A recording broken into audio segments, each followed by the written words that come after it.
Miia-Kärt ja Kaaro võitsid sellel suvel Belgias toimunud Agility juunioride maailmameistrivõistlustel 2. koha. Me kohe uurime, kuidas see neil õnnestus.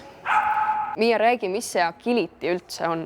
Agility on koerasport, kus tuleb kiiruse ja puhtuse peale läbida takistusrada. Ja mis hetkel sa ise avastasid Agility enda jaoks? No, ise avastasin, kui ma olin 8-aastane. Ja sa oled praegu kui vana? 17. 17, ehk et sa oled sellega tegelenud siis nüüd ütleme niimoodi 9 aastat. Ja kas Karo oli sinu esimene koer, kellega sa hakkasid Agilityga tegema? Kaaro ei olnud mu esimene koer, et ma alustasin enda pere vanema koeraga, aga temaga ma väga kaugele ei jõudnud. Et siis paar aastat hiljem otsustasime, et ma ikkagi saan oma koera, kellega otsast peale saada siis treenida teda. Kuidas on võimalik üldse koera õpetada niimoodi kuulekaks, et ta teeb sulle käsu peale põhimõtteliselt trikke? See kontakt on hästi oluline ja see suhe koeraga, et sa ei tohi väga karjuda ta peale või riielda millegi ees, millest ta tegelikult ei saa aru täpselt. Aga kuidagi sa pead ju ta panema niimoodi, et nüüd istu ja nüüd lama, et kuidas ta ise jõuab nendeni, kas sa kuidagi suunad teda? Premeerid, et väikeste sammude haaval ja kohe, kui hakkab võtma järjest rohkem, siis kohe annab maiust või mängu asja. Milline see kõige raskem rajaelement siin üldse on?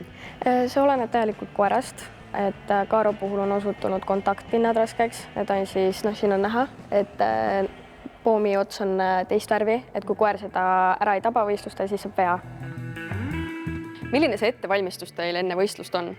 Antakse 7-8 minutit rajaga tutvumiseks, et pannakse takistustele numbrid. Koer ei tohi samal ajal platsil olla. No te käisite nüüd siin see suvi Belgias, kus te käisite maailmameistrivõistlustel, te läks seal väga hästi. Räägi, kuidas võistlustel on, kas koerad tajuvad seda võistluspinget täpselt samamoodi nagu inimesed? Koer pigem tajub oma juhtija pinget, et kui sa oled ikkagi ise närviline, siis koer on ka karjub ja tahab jooksma minna juba. Ehk et nad tajuvad väga hästi siis seda, mis sinu emotsionaalne seisund on parasjagu.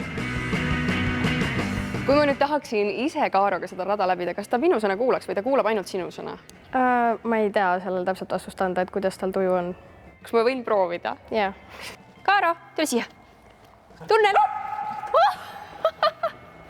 Tule siia, tubli! Tule, mine, hopp! Kuulab teiste sõna ka, nii tore. Appi, kui tore. Tule siia. Okei, näe. Keera.